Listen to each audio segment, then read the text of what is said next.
Today's episode comes to you in partnership with RotaCloud, the people management platform for shift-based teams. RotaCloud lets managers create and share rotas, record attendance, and manage annual leave, all from a single web-based app. It also makes work simple for your team, allowing them to check their rotas, request holiday, and even pick up extra shifts, straight from their phones. Try RotaCloud's time-saving tools today by heading to rotacloud.com/Phil.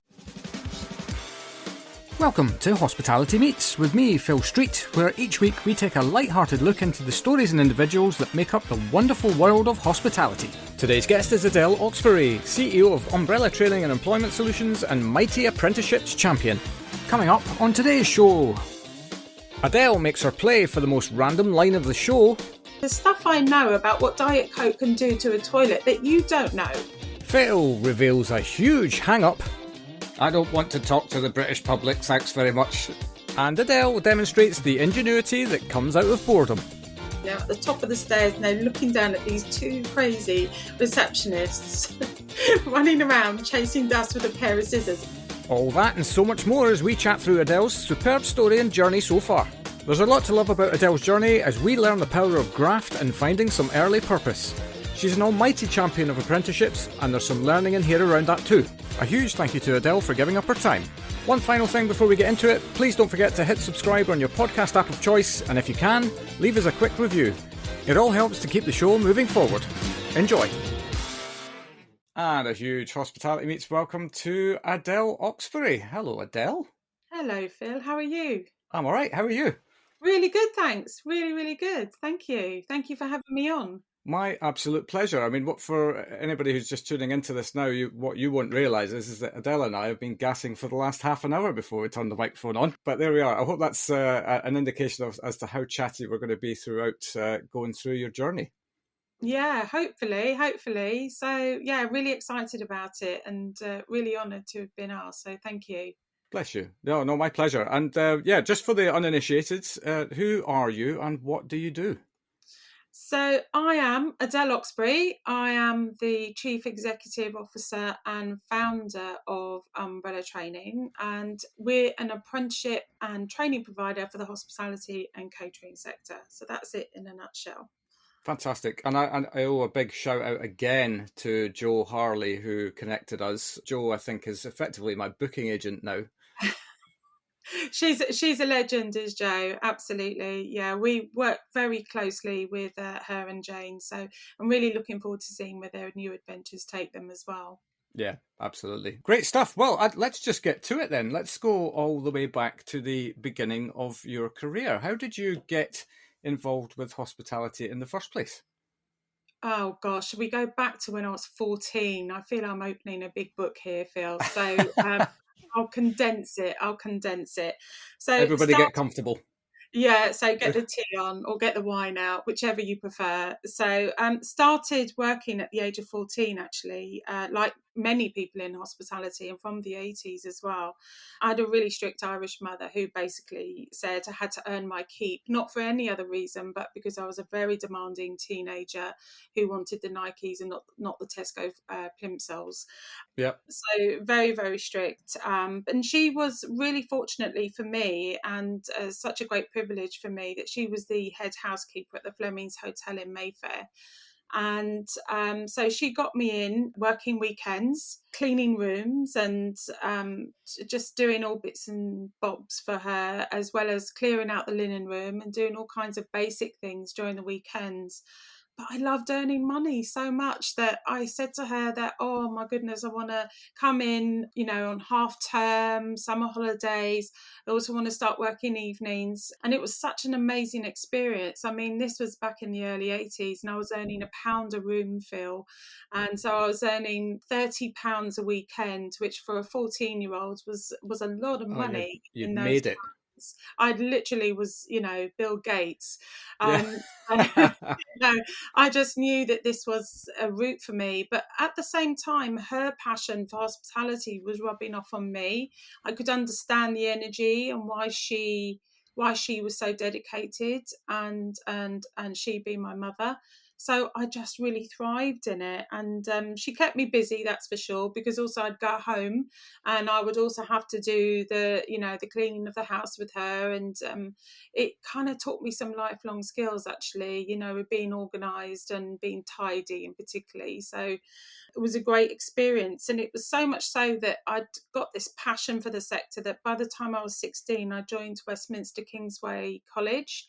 And it was called Westminster College then. It wasn't called Westminster Kingsway. And I was at the Battersea campus, which no longer exists. I had the most amazing experience there, though. And I studied my City and Guilds 708 and 709, which is hotel reception and housekeeping. Right. So again, a really great experience. Learned so much from the tutors there, and made some really great friends too, which are still in my life from that experience at college. Do you know what I'd love about that is the fact that, everybody talks about the fact that this industry is low paid and all of that. Here's you at your ripe old age of 14 to 16 getting into it for the money. Yeah, I know. Who'd have thought? Who'd have thought? But I suppose it's how you're taught about the value of money. And, that's my mother really taught me that the value of money comes from working hard. And we used to get pocket money. So £1 a room was a lot. I used to get 10 pence. And that used to buy me 10 fruit salads from the sweet shop in a paper bag.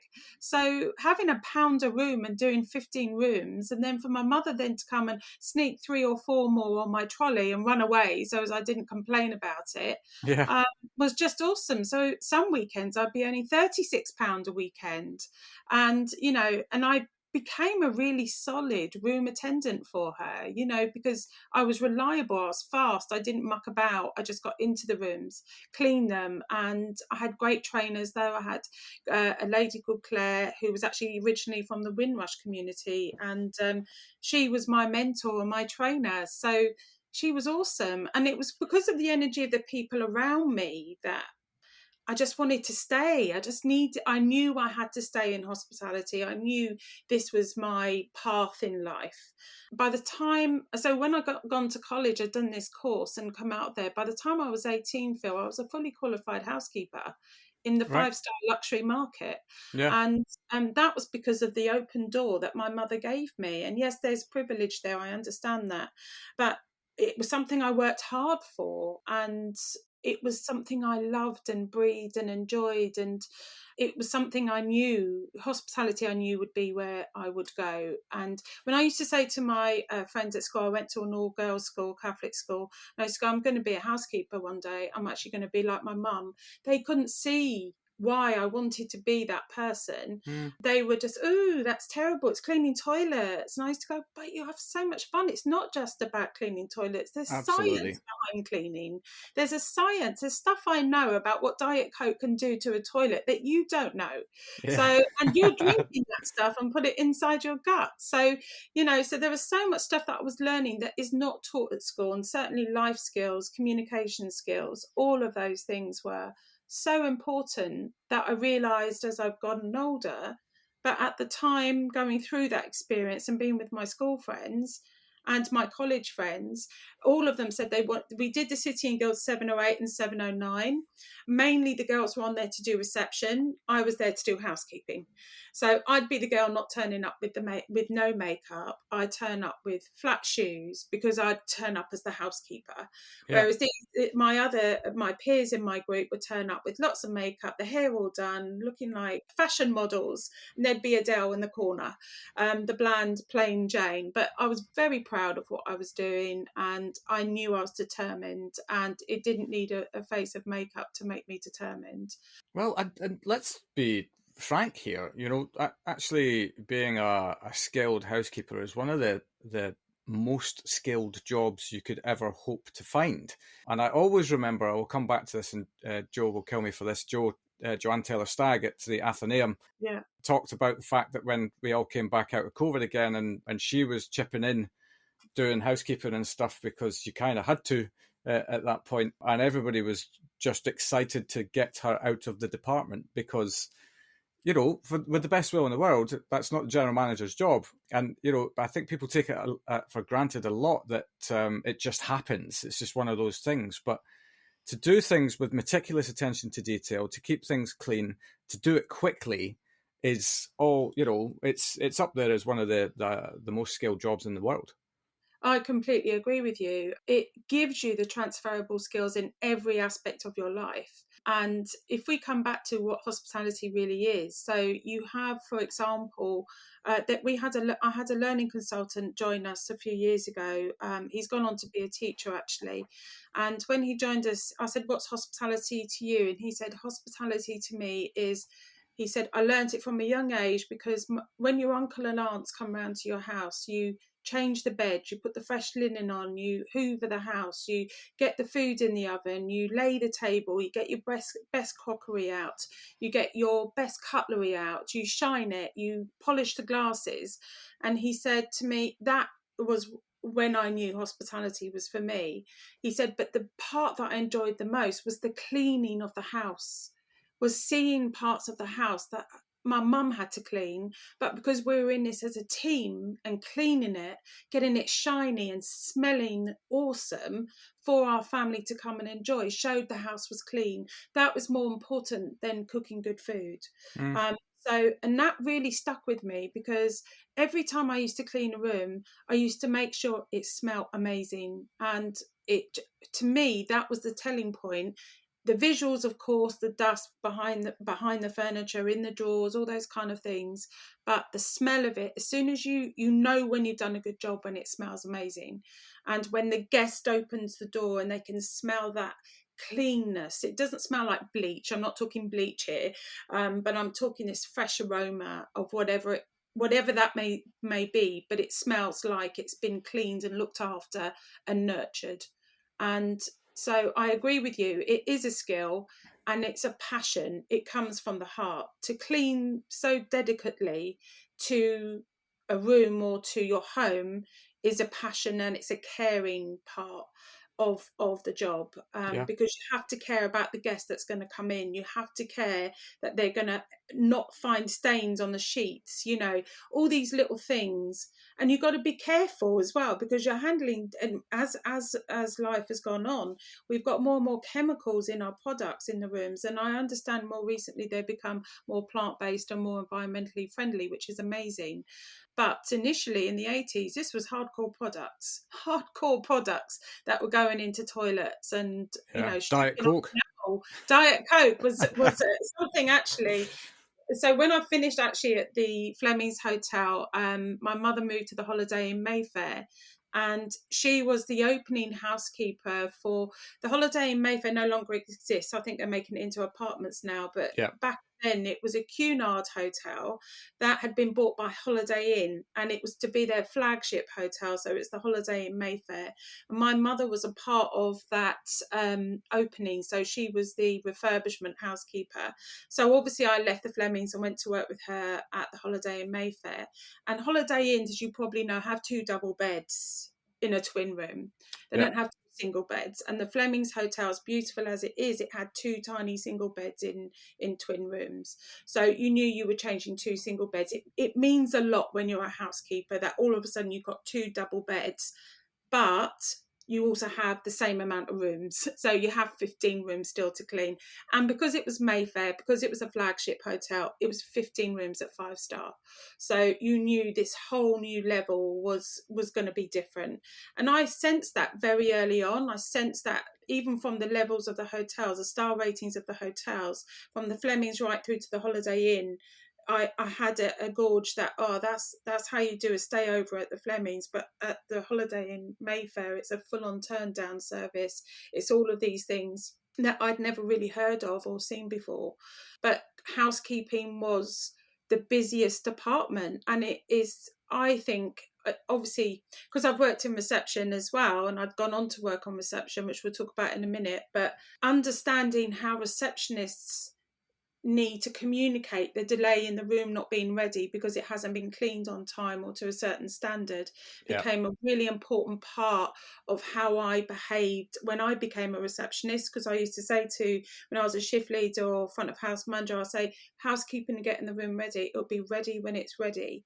Whereas a receptionist who'd never worked in housekeeping before would actually say, where is the room? Where's the room? I need it in 5 minutes. Not really understanding that the level of detail that goes into turning a room round so quickly, especially when they've got 2 double beds in them, you know, that level of detail that you need to put into that clean to make sure it meets that standard is so important to someone who generally cares. And most room attendants are really awesome people who generally care about their floors. If they have sections in the hotel, that becomes their section, they own it. And they hate when they're off, Phil, because then they get another room attendant mucking up their trolley, mucking up their cupboard. And that was something when I worked in the summer holidays, I would be assigned a whole floor, and normally the second floor when I was at the holiday in Mayfair, and I would have 15 rooms. Again, little Irish woman and my mother come in with putting more, because it wasn't done by an app then, it was all done, you physically went to the floor and said, I need you to do 4 more rooms. But my mother knew she couldn't tell me to do 4 more rooms, so she put them on my list. And when I'd come out of one room, shut the door, and then gone to mark the room off the list to tell the housekeeper to come and check it, then I'd see 4 more on the list. And I knew, it'd be in her handwriting, Phil, so it could only have been her that put those 4 rooms on there.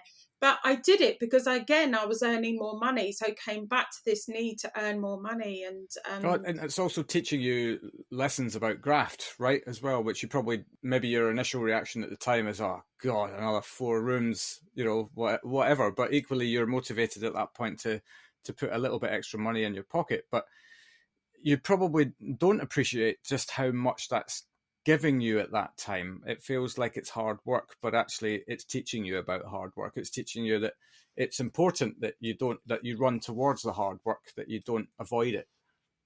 Yeah, 100%. And it comes to those values, doesn't it? And the caring of how you apply yourself at work.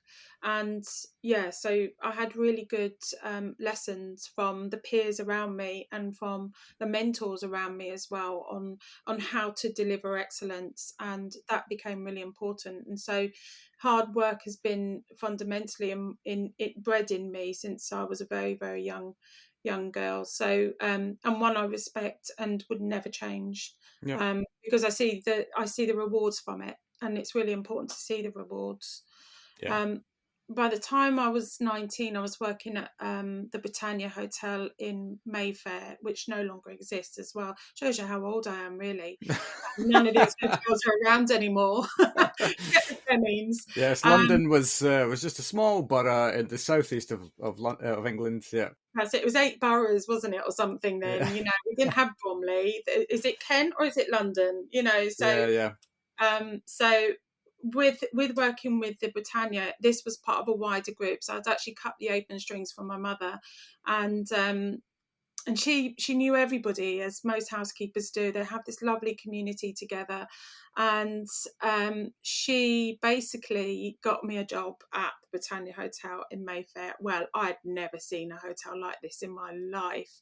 A holiday in Mayfair is awesome, don't get me wrong, and so was the Flemings, but this hotel was a wow. This was a whole new level.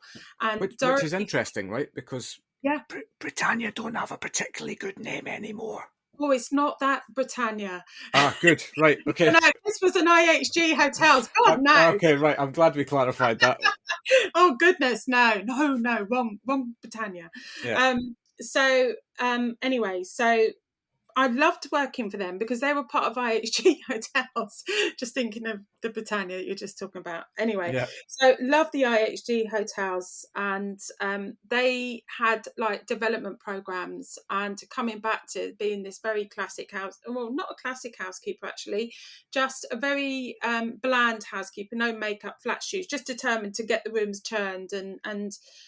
Dorothy Fennell, who was the exec housekeeper at the Britannia Hotel, she put me in charge of the 6th floor as the housekeeper. So, and this was the VIP floor, and this is where very wealthy Middle Eastern clientele would stay. We had the 2 penthouses on there as well, and they would bring an entourage with them and take the whole floor. And I was the only one allowed to work with their teams, and to be a part of those teams with 2 room attendants that would clean the rooms. Checkout was very interesting when those clients checked out. So whole carpets being refurbished and things. So it was a very different dynamic to housekeeping than I'd ever experienced. And the 5-star luxury market is intense, and rightly so, because the clients are paying lots of money for those rooms. But I learned so much in terms of the science of products, and they had much more organic ways, even then in those later parts of the 80s, of cleaning rooms. So that's where the Diet Coke philosophy was from a lady called Dorothy Fennell, as I said. And the flat Coke from the bars would come to housekeeping, and we would put that in toilets. And instead of using the incredible? toilet cleaner. Yeah. Well, if you think about it, if you put a copper coin into a glass of Diet Coke and leave it there, or any Coke, leave it there for a couple of hours, you'll see how shiny it'll come out. Yeah. So try it. Just a bit of science. Yeah, I think there's loads and loads of YouTube videos of exactly that type of thing, right? Just don't put a mental near it, I think is the Yes, yes. I mean, that was never a trick I would try, but and didn't know about until I saw it on TikTok, if I'm honest with you. yeah. But that was the best experience ever. Was working in that hotel. Had the most fun. The housekeeping team were, again, Windrush community, and a lot of these people still to this day are my friends. And it was just so fun to be exposed to so many different cultures and so many different ways of being human, so it was pretty awesome. And also being colleagues and understanding the dynamics of ourselves within that corporation. But Yeah. I actually also said to me when I was 19, they said, we think you could be a receptionist, we're going to do some development programs with you. And I'd studied it at college, as I mentioned, and I was not sure, really not sure. I was very comfortable being a housekeeper, very determined. And I don't want to talk to the British public, thanks very much. no, talking to humans, why? I do that already, so. But anyway, I just took the opportunity, and this is where I fell in love with being a receptionist. It was the first time I started really experimenting with makeup, wearing high-heeled shoes. I had to learn all that from the age of 19, and just really found a niche that was better than housekeeping. And I couldn't believe it. I just couldn't believe that there was something better. But I knew hospitality was in me. I just knew I could feel it all around me. I knew it was in my DNA. And so by the time I started working as a receptionist, the role was just awesome. I was suddenly exposed to the British public, American public, Arab public, Middle Eastern clients. Loved every second of it. Loved learning about them. Loved helping them, supporting them, doing upselling of rooms. The front of house manager always used to rely on me, that when I was the shift leader, she would say, right, I want 6 rooms upgraded today. And a room from a double to a suite is normally in today's language, it's about £700 upgrade. So you can imagine that back in the 80s. And yeah, so I was very good at upselling from doubles and twins to suites. So, and they had these league tables that said the best upseller, and I would always make sure my name was at the top. I was so aggressive, competitive. It was just, I had to be at the top. I don't know what made that happen, but it did. There's lots of CEO traits being presented here throughout your early career, Adele. I kind of get that. And it took a long time for me to wake up and realise I had these skills, if I'm honest with you. But it was, you have to go through these experiences in life to understand where you fit where you fit comfortably. Yeah.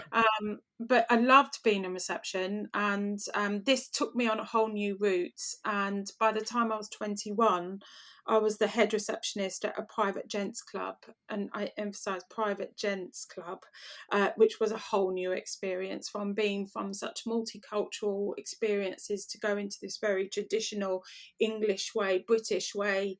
With Um, panelling everywhere. oh my goodness, smoking rooms, cigar smells, booze. It was Yeah. just very different experience, but it was an experience I knew I had to take. Do you know what's really interesting as well, though, is that, you know, if, just reverse back a couple of years, and somebody within the IHG team noticed something in you that at the time you hadn't really given much contemplation for. And there's, I mean, having spoken to so many people on the show now around that, there's so many instances of when people around you see something in you that you don't necessarily give much credit for yourself. And without these people, who are we? You know, in the end, you know, you can't necessarily get to where you're supposed to get to on your own. You've got to take the advice and guidance of people who maybe see stuff in you that you don't see in yourself. Yeah, 100%. It was actually, I can't remember the lady's name. I can see her face. We were in a leadership training, and which was always done in the staff training rooms, and it was a great brand to work for. And they did this development programs for anyone that they saw that could be a potential leader, and you had to apply for it. So initially I did apply for it. It was Dorothy Fennell, my mother's friend, saying, you need to apply for this, Adele. And I was like, yeah, okay, I will. I'll apply for that. And I did, and I started to learn little nuggets of information about leading teams, because also where I was a housekeeper, I had to lead a very mature room attendant group who were all, I was young enough to be their granddaughter, and I had to send them back to rooms, and that had to become a skill and a way of me articulating that, you know, this hasn't met the standard, you need to go back. And so those little sessions that I had with IHG really taught me how to nurture people and to show I was willing to do the job as well, that if I didn't do the job properly, I'd go back and do it myself. And often if I could see that they were behind on their rooms, I would go up to some of them and say, I'm going to go and do this, but I need you to do this for me, because there had to be the understanding that it didn't meet the standard, but there was a flexibility in me to show I would help them in another place to get them to meet that standard. And that was all lessons that I'd learned from my IHG hotels in terms of that leadership approach. And it really changed my way of thinking from being a 14-year-old room attendant to being a housekeeper in charge of a team that had very different life lessons to mine, life experiences to mine, and much maturer than me. Culturally, were very different as well. So, and I had to adjust myself. In fact, they took me under their wings. They were all from Jamaica and Bermuda, and they wouldn't let me eat in the staff canteen because they said the food was awful. But they would bring me into the housekeeping on the floors. There's a housekeeping cupboard, I suppose, where all the linen goes, and they would eat their lunches in there and bring their own food. And they say, you're going to eat with us, you're not going to eat that food in the canteen, you're going to eat with us. And so that's where also I was introduced to different types of foods and music as well. We'd have a little radio on, or little tape recorder, you know, the big old things coming from the 80s, but they had these tiny ones, and we would have them in the cupboards and listen to different types of music from the Caribbean, which is, I suppose, a big reason why I love reggae, you know. So it's just, yeah, it was awesome. I mean, that time of my life was the best time of my life from growing up. It was just momentous. But private gents club was an eye-opener, Phil. It was a complete eye-opener. Was this where you chased dust with a pair of scissors? Oh, yes. I mean, that's a line I never thought I'd ever say on ever, actually, not just on this show, but yeah, that's... and to be fair, I didn't start that. I'm just saying, I didn't start that. Yeah. So it was... Gents clubs are very different pressures. And on a Sunday evening, it was a graveyard shift, and the front of house manager, who was then the front of house manager before I became, she put two of us on this graveyard shift. And there was a lady called Kirsten who was on 12 until 8, and I was on 3 until 11. The sun was beaming through this bay window, Phil, and we were sat there really bored, and there was no check-ins. We'd cleaned the reception desk, and she just got... several billion times. Oh my goodness, honestly, the wood on there, that panelled wood all on the walls looked amazing. We just made it shine. And long story short is she saw this beam of dust coming through with this sun, and it was bouncing off the reception area. And she got a bit annoyed with the dust because we just dusted. So she then got this pair of scissors, and she, in her wisdom, thought, actually, you see these big pieces of dust here that are coming in, I'm going to cut them in half. And I was looking at her from the other side of the desk thinking, what is she doing? Because all I could see was this woman doing this in the air. So, and she then explained her rationale, and then she said, come do it with me. So both of us were stood there running around, again getting really competitive, starting to chase around this dust. And there were 2 members who were staying in the club that evening. They're at the top of the stairs, and they're looking down at these 2 crazy receptionists running around chasing dust with a pair of scissors, looking like lunatics. Sorry to interrupt, but a quick word to give special mention to our sponsor, RotaCloud, without whom this podcast wouldn't even be possible. With thousands of customers worldwide, RotaCloud is already saving businesses like yours hundreds of hours of staffing-related admin every year. It's been described by its users as everything from a lifesaver to an absolute no-brainer, with one customer even saying that they'd rather stick forks in their eyes than go back to doing their rotas the old-fashioned way. If you're ready to take the pain out of people management, I highly recommend heading over to rotacloud.com/Phil to sign up for your free 30-day trial and see how RotaCloud can benefit your business. Now let's get back to it. Yeah, it must be, I mean, if ever there was anything to highlight just how bored you must have been. My goodness. Yeah. My husband calls it chasing flies, so yeah. I remember it reminds me of doing reception shifts on a cruise ship, kind of that last hour shift of 10 till 11 o'clock at night, when on a P&O adult only ship, which is not the adult only that you might be thinking in your head, generally speaking, everybody was in bed by 10:30. So you would have a situation whereby there was literally nothing going on, and there'd always just be one person there. And I remember I always used to try and swap shifts with people because I was very much a morning person in any case. But some of the things that I used to do to try and trying to figure out what the tipping point of my chair was, and tip the chair and then actually take it too far and follow, and then somebody would walk past just at that moment, and you go, Phil, what are you doing?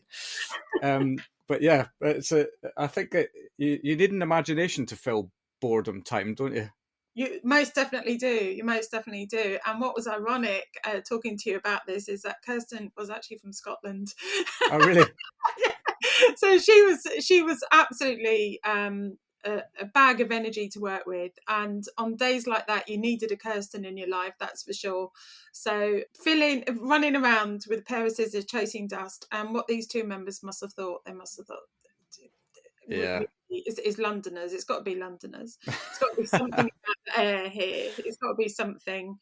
Yeah. So, but I loved it, and the club really invested in me again. So you probably are aware, but there's D32, D33 Assessor and Advanced Assessor Awards, which are done for NVQs.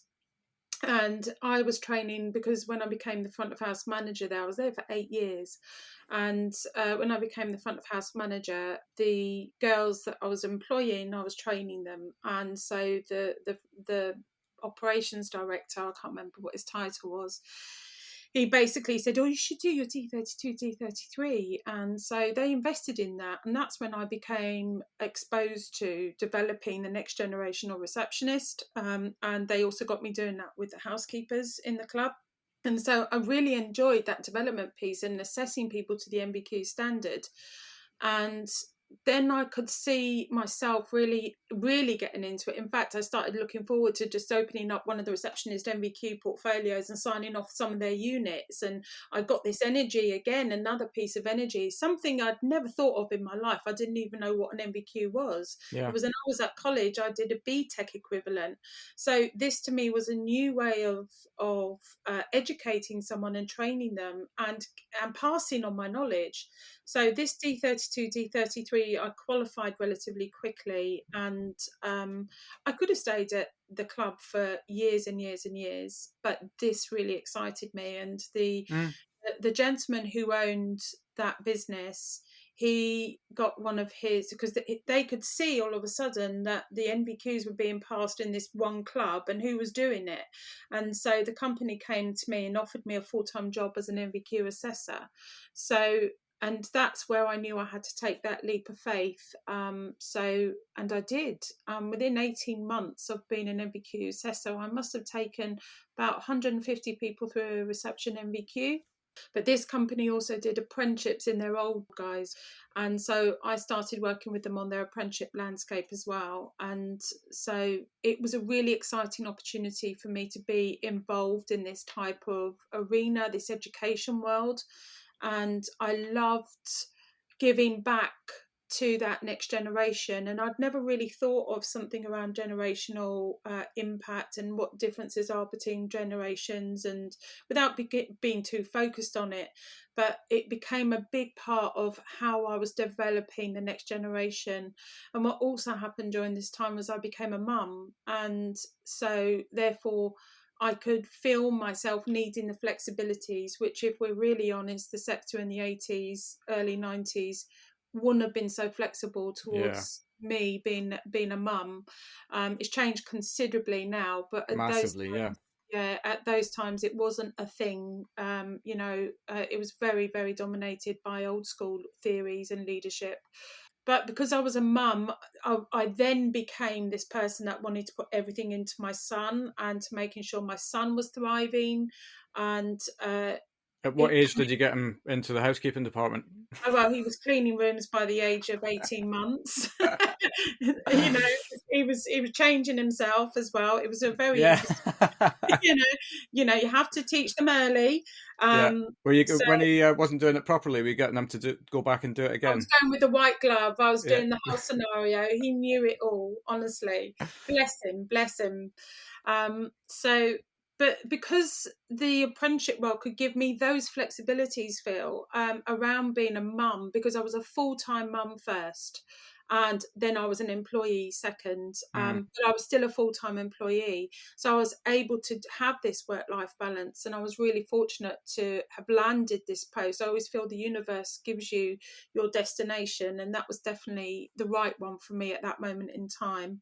And I worked with them until 2005, 2006, and then I was approached by a gentleman of a large national training company. He was starting again, and he asked if I'd like to join a group of colleagues that were working with this particular training provider to start a large national training provider. So I was also offered another opportunity, which I don't want to say in hindsight I would have taken, but it's one of those things with sliding doors. Which avenue do you take?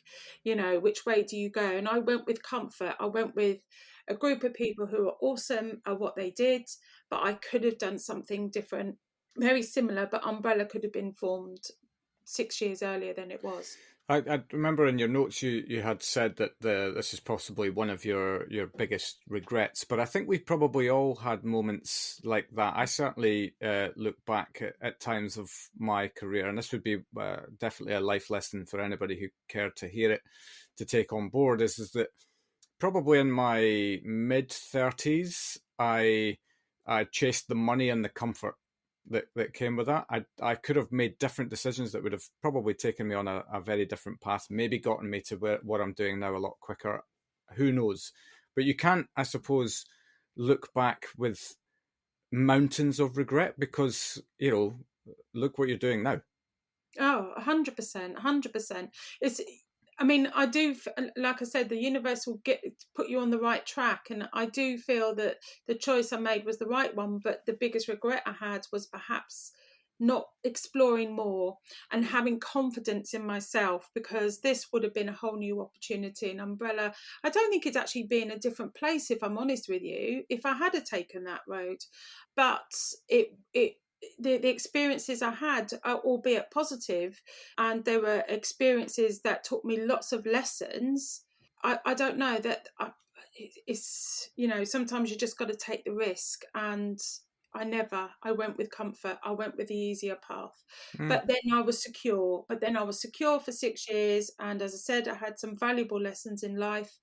And it's brought me to 2012, where Umbrella was incorporated, and my husband and I were in a wine bar in Rochester. Again, it's closed. Yeah. It's closed. It's all your fault then. All of these places that have, yeah.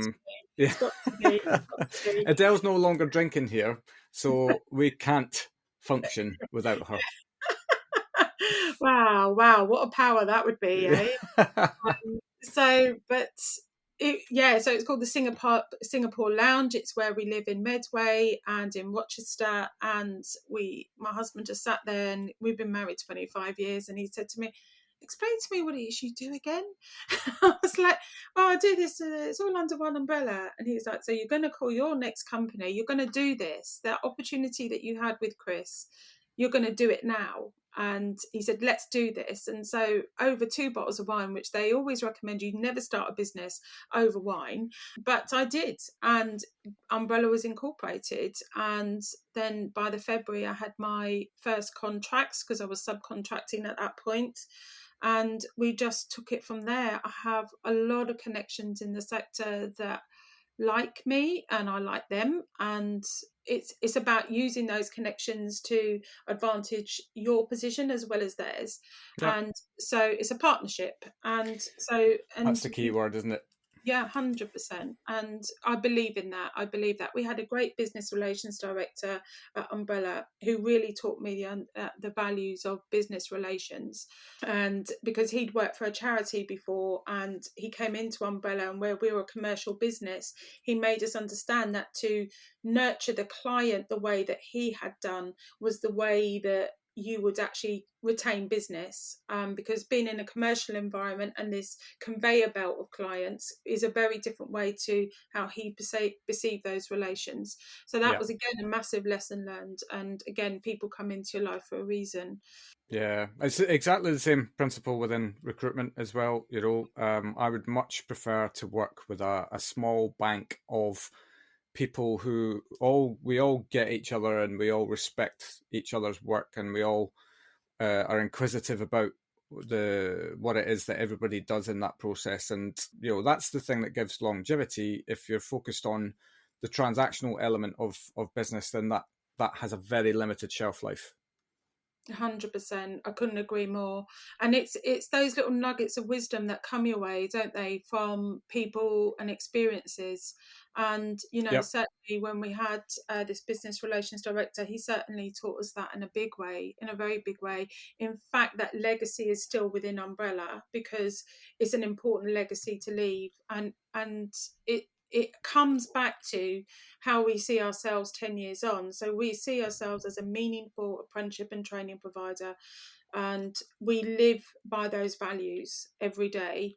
The team, the leadership team we have are just phenomenal. The new data guy we have is a really complex job, and education skills funding agency rules are highly complex, highly This, even when you say it out loud, it sounds complex. And when you read the funding rules, it's something like 300 pages. He knows every single paragraph of those funding rules. And that's what you need with the data guy, right? You need them to know that stuff. I think do they make it complicated, do you think, so that people just get into page 5 and go, do you know what? I'm not doing this. Do you know, it's a really interesting concept, because I never forget when the landscape of apprenticeships changed in 2017. The minister at the time said, you got to have balls of steel to work in apprenticeships. And I thought, actually, he's not wrong, because by the time you read those funding rules and by the time you got to jump through all the hoops just to prove a learner is eligible, you're just like, what's the point? What's the point? No, they don't have a blue nose, so they're not eligible. So there's really silly funding rules that stop people being able to be developed. And friendship starts have gone down considerably since the pandemic, especially in our sector. Across all sectors, it's around 6% drop in apprenticeship starts. But then if the funding rules are so complex and bureaucratical, it's just going to stop people doing it. Being an apprenticeship provider is no easy feat, but it's taxpayers' money. Let's put it on the shoe on the other foot, and therefore we should be accountable for making sure it's spent on the right things. So I completely support the rationalisation behind it, and I'm in line and in tune with that. But let's not be silly. Yeah, so there's lots of people who need developing, who could do an apprenticeship if the rules were just to be a little bit more flexed on that. So I understand why it is the way it is. Obviously, I have to understand it. We run a business in it. But it comes back to where we have new apprenticeship standards and we have old measuring tools. So you can't measure apples and pears in the same way. And that's what's still happening to this day. But there is transition, there is change, there is evolution, there is consultations taking place. So let's hope and pray that eventually it comes to a sensible place for the measurement of apprenticeship training providers, not just apprenticeship, colleges, schools. There needs to be consideration to how this generation learn and how we as educators have to adjust ourselves to those young people or to adults, because apprenticeships are not just for 16 to 18-year-olds, they're for anybody up to the age of 65. So in fact older. It doesn't even stop at 65. If you have new learning, you have new learning. So, that's the thing as well, right? I mean, with the laws that are in place, you can't demand that somebody retires. That's got to come from the individual. So if that individual wants to carry on working, because maybe that's the thing that keeps them going, or I've got a mate who's a financial controller in a business. He's well into his late 60s, but he's single. His kids have flown the nest. They're on the other side of the planet. It's actually the getting up and going in and doing his job that actually he loves the most. So why deprive of that if that's the thing that he loves? Yeah, the empty nest syndrome affects men as much as it does women, and it's a big shell shock when you've been so focused on your young people all their lives until they leave and go and fly the nest, which is what you want them to do. That's what ultimately is the aim of parenting, is that you get them to be decent, lovely human beings that know the right and the wrongs and can make a living for themselves. And the moment they leave home, it becomes a very different ballgame. My daughter went to uni in September last year, and I was heartbroken for 3 months. Absolutely heartbroken.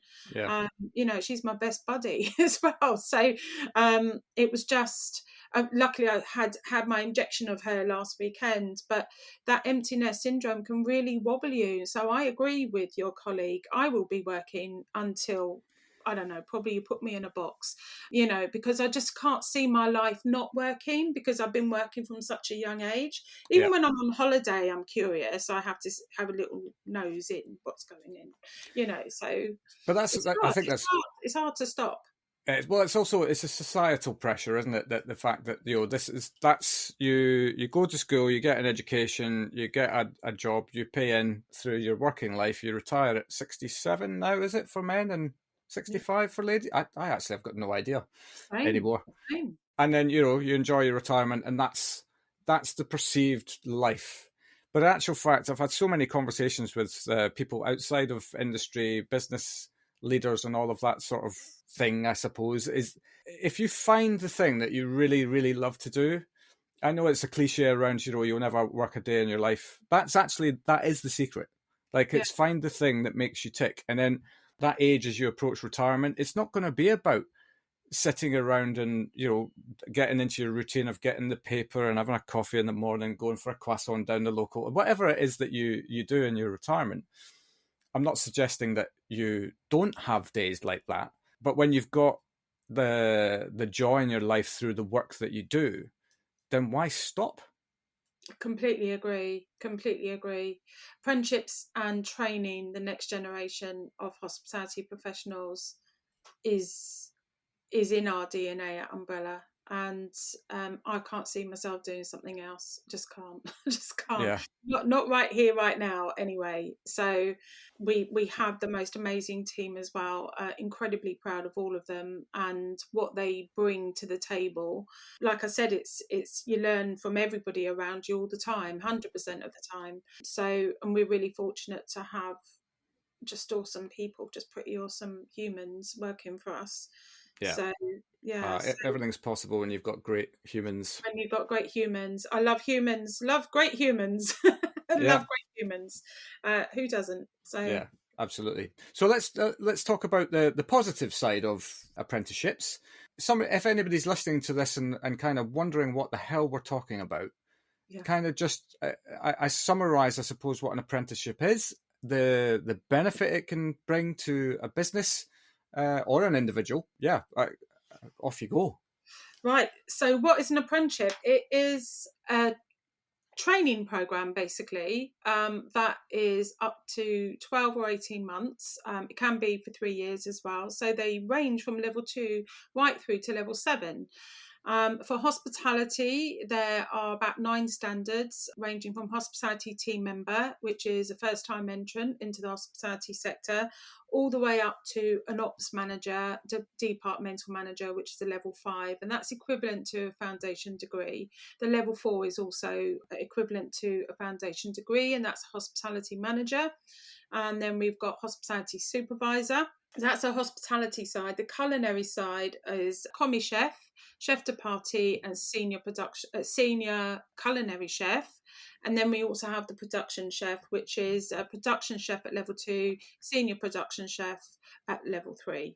So there's lots of opportunities for people to join an apprenticeship. You can use them for new first-time entrants, which is that traditional route. However, apprenticeships can also be used for upskilling your current workforce. So let's say, for example, we're recognising in the sector that lots of people are promoting someone very quickly for retention strategy, but they don't necessarily have the skills to supervise or to manage. So that's where you could actually utilise an apprenticeship on a year-long programme where you could take them through all the theories and all the teachings needed for them to be an effective supervisor in your business. So the beauty of apprenticeships is that for a business, there's lots of data out there that ranges from 79% retention all the way up to 90% retention. It depends on which piece of research you read. From a sectoral point of view, on average, it's about 72% retention. And who doesn't want that right now? Who doesn't Yeah, want those retention figures? absolutely. So that's a golden nugget for people who are listening, is they are really supportive of all key people strategies. So the moment you would do with Umbrella, we get you to do an organizational development need. We would look at what you need as a business and what's the best way to get that implemented.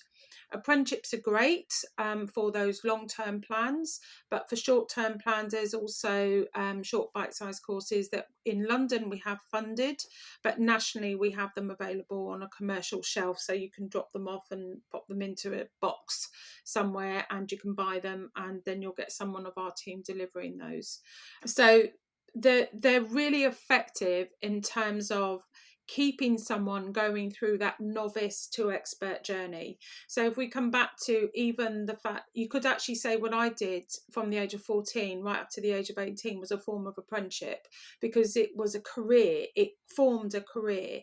And it started me as cleaning rooms, and then those lessons I learned, I had a mentors along the way,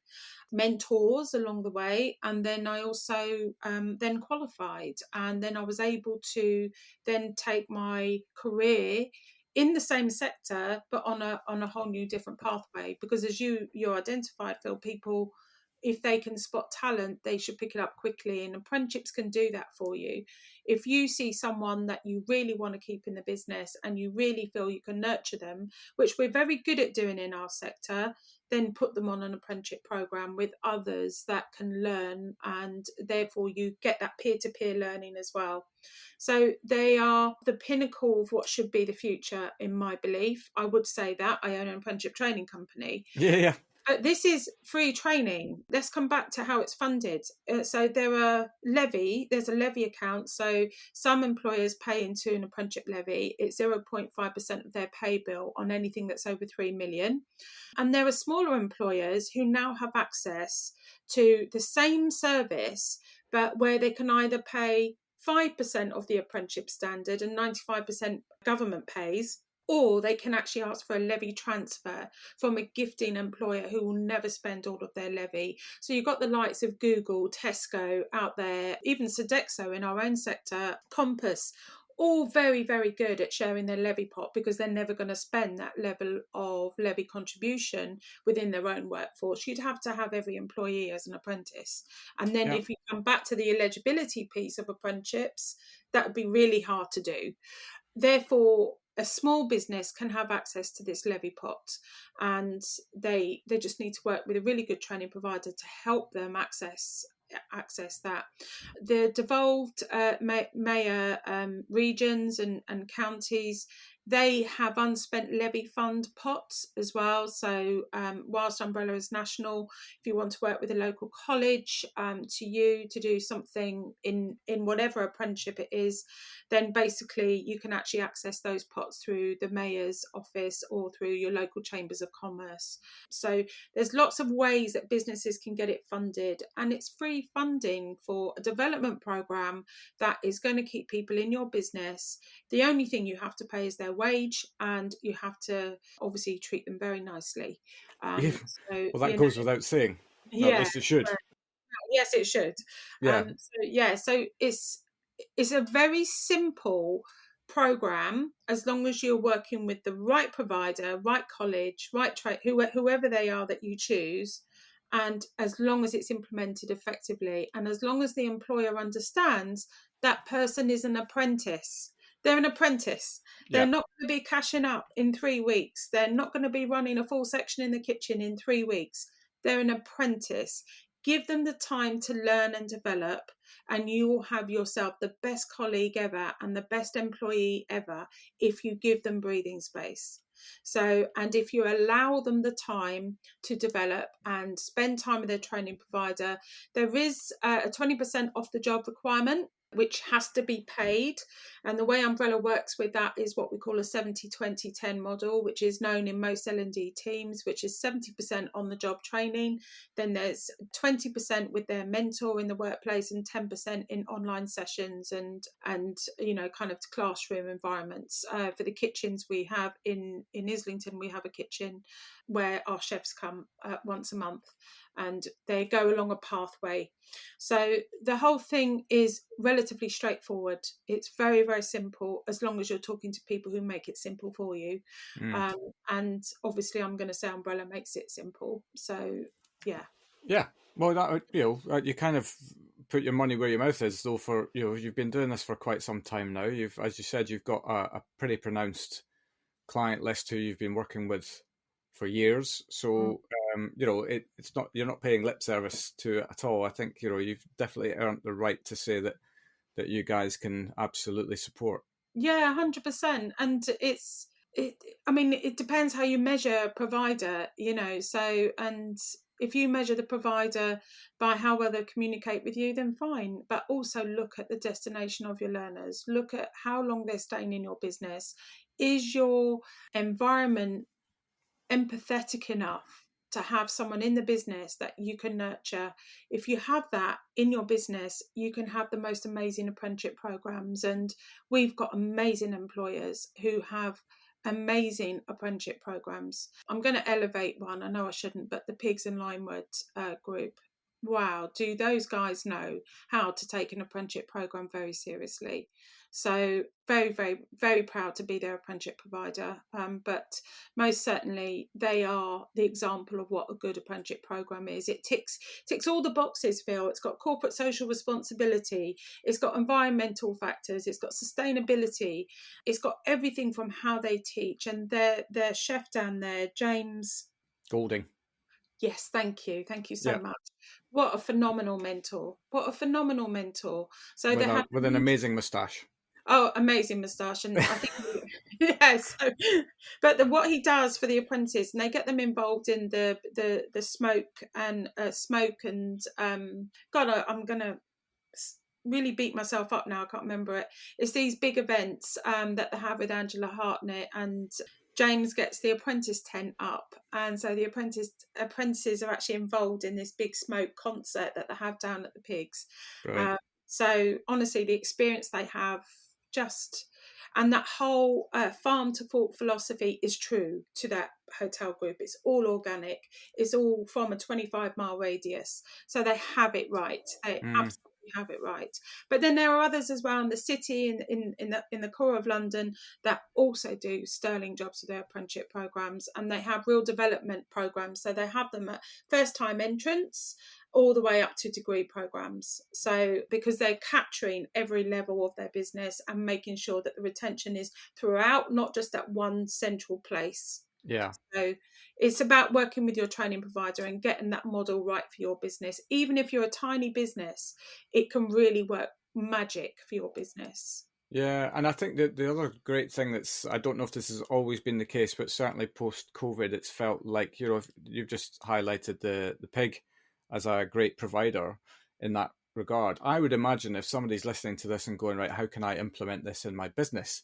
I'd imagine if they went to somebody in the pig, they'd talk to them freely about how to do it, 100%. and the benefits that it's had to them, and what they're seeing now by kind of jumping on that. And that's the great thing about where we're at now, is that there's this willingness to share, this willingness, because frankly, we need more people in the industry. And, if we can all help each other up on that platform a little bit, then, everybody's kind of jumping on board with that. Yeah, I mean, I loved what Kate Nichols said, is that as you rise, bring people with you. And, that's a lovely expression, not just for females, but for all humans. And where you've got great mentors in a workplace, use that philosophy. It's really important that we understand that we've got people, we need people. We are a people sector. We did this big thing at Skills London last year, and we had the biggest hospitality zone, and we worked with Business London and the GLA to create this zone. We also did a white paper which went across to 2,000 young people, and they're all Gen Z. Yeah, so, and they all came back saying hospitality, I think, was 11% of people would only consider hospitality. No surprising results in terms of that gamification and social media was at the top.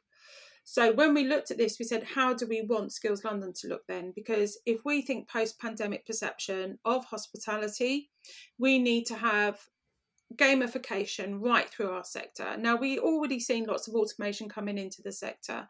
So this to me was an ideal opportunity, and our creative lead and her contacts, they created 4 games that were 8-bit games. One is called Hotel Hijinks, Caterer Chaos, Pub Panic, and Waiter Waltz. And these 4 games are 30 seconds each, come back to the attention span of a Gen Z. And it was the most attended stand. And Really? Right. And it was a hospitality zone. It wasn't. Yeah. It wasn't But as if to kind of cement the point about gamification being, quite important in the learning process. 100%. We stood right at the doors because we had the jazz handers of hospitality there. We had 12, 15 brands that were all sponsoring this stand in partnership with Umbrella. And we did this training session with them beforehand that said, you've got to stand at the door. And when they come in, you've got to point them to our technology dome. Now, no one's going to think technology dome hospitality of that age. So it was the element of surprise. So reversing this thought that hospitality is at the bottom, but gamification's at the top, we're going to bring you hospitality in the language you speak. So therefore, we had the jazz handers, the big personalities, all at the front door saying, oh, go and play games in the technology dome. There was British Airways at the front there, Phil. Yeah. And they were absolutely mortified because they had the stand at the front to capture those kids. They didn't expect to have a whole load of hospitality, overly passionate hospitality people at the front, grabbing these kids and their school teachers to come to our technology dome. And it was this huge, giant dome, absolutely huge. And we had these giant iTabs in them, and you could play 4 games, but then we had roaming tablets around. So if we couldn't get them into the dome, they could play on the tablets. And this whole community of hospitality, competitors as well, they all came together for the sake of hospitality to promote to the next generation that this is an amazing sector to work for. And then we had, because obviously vanity is a big piece for this generation, we had a 360-degree selfie camera thing go round. I can't remember what you call it, the team. Yeah, I don't know what it is, but I've seen it. Yeah, and they loved that. And we gave them emojis of a chef's hat or of a pint of beer or, something that they could pick up and see themselves as a chef or see themselves with a pint. Maybe not so great with kids, but it had a point to go with the game. And then there was also a serving tray as well. And they went, this camera would go around. And so anyway, long story short, Business London told us it was the busiest stand and it was the most favourite stand by these young people. That's a hospitality zone that literally we just changed it up. We didn't have bed making, we didn't have pull-in pints, we didn't have those old school ways of thinking. We had this modern way of engaging. We had 700 young people sign on to our distribution list for more information. Fantastic. Yeah. Proving the point, right? Yes. You've got to, we can't expect a generation to fit into us. We've got to come to the party as well as, what's going to actually entice these guys to come and give it a go. Yeah, and if you can show them, the games are not misleading. There was someone who said to me, it's slightly misleading because the practicalities of the job. I said, you can teach that when they join. I said, the biggest thing is they see it's fast and fun because the games are fast and fun.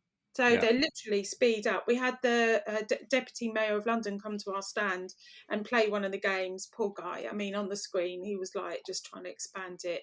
And he was stuck with me who didn't understand it either. So between the pair of us, these 250 plus people playing on a screen. But we got there in the end and we were able to get the trolley to move. And eventually said, I really enjoyed that. Oh, I'm glad you did. Thank you. So did I actually. So it ended up being a really fun time just for us mature adults, and because it was near Christmas as well. So the team of hospitality, that's what I'm going to call them. As I said, it was these amazing brands in London all came together. On the Saturday, it's a very different vibe. On the Friday, you have the schools mandated to come. So you normally have about 16 to 30,000 people turning up. On the Saturday, it's not mandated. So therefore, you have the parents coming with their children, with their CVs. And because some of the brands that sponsored it, they're really high-end brands, well-known brands, that they brought their CVs to meet those brands. They come in suits and you're like, oh my God, this is so amazing. And we had a lot of young people come saying, I want to be a chef. How can I be a chef? And this was because of the energy of that community we had around us and just bringing hospitality to show how fun it was. And there was a couple of them, I'll name the hotel, Strand Palace, Jenny and her team, and started singing Christmas carols around the 360-degree booth. Mortifying these young kids, it's like mum and dad dancing on the dance floor. But it was awesome. And the feedback, to get that feedback that it was the most loved and attended stand, just made my day, made my life actually, because it shows that the thinking behind that kind of, well, hang on, you're telling us you like gamification and social media, so we're going to show you the sector in this way. Because let's face it, it is a fun sector and you make lifelong friends in this sector. For sure. Absolutely. And that's actually leads me nicely on to I suppose, it'll have to be the final question, really. Look at the time. No. But didn't we? We said we could chat all day. Indeed, absolutely. Well, we were chatting even before we turned the microphone on, so there we are. Yes. What would be, I mean, you kind of mentioned one there, but what would be your top 3 reasons why somebody should join hospitality? Top 3 is most definitely, if you're willing to work hard, it will give you a career for life. And I'm proof of that. It's also about the fact it's a misconception that you can't earn in this sector. You can earn in this sector. Absolutely. And you can earn a really good salary and have a really good position in life if that's what you want. But also the development programs that are there to support you, especially for those that don't go to uni. There's lots of opportunities in this sector that if you're willing to work hard, it will give you an abundance of whatever it is you need. It gives you a community of friends. It gives you and sometimes lifelong friends. It gives you a really great work-life balance, in particularly now where things have changed so much. And as I said, it gives you opportunity that potentially you won't get in other sectors. So many things. I could cite so many things, but those would be the 3 key things. Yeah. Brilliant. Well, I mean, if people are listening to this and want to learn more about apprenticeships or anything else that you provide as well, what's the best method for them to reach out to you to do that? So LinkedIn is normally really good. I have an open page on there purposely so people can contact me. I don't have any private filters on or whatever it is they do, so you can restrict. Umbrella Training is on LinkedIn as well. We're also on all the socials.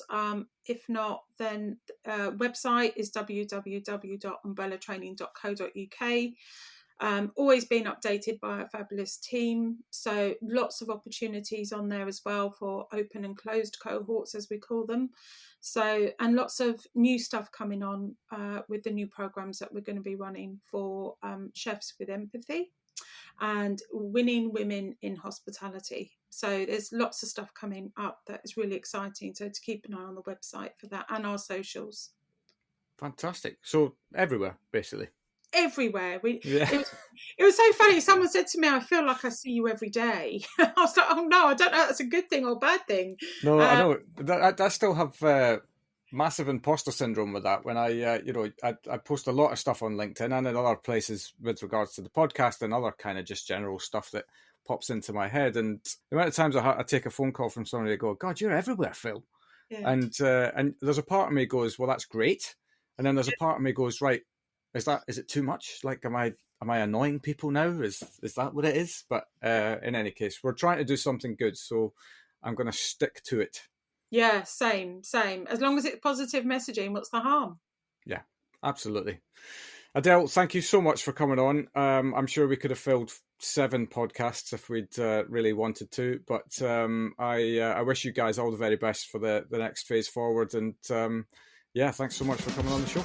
Thank you very much for having me. Thank you. You're very welcome. Take care. And there we have it. A huge thank you to Adele for sharing her story, and what a cracker it was. We'll be back next week with one of the most epic stories I've ever covered with one of the nicest guests I've ever had. You absolutely will not want to miss that. I'll see you then.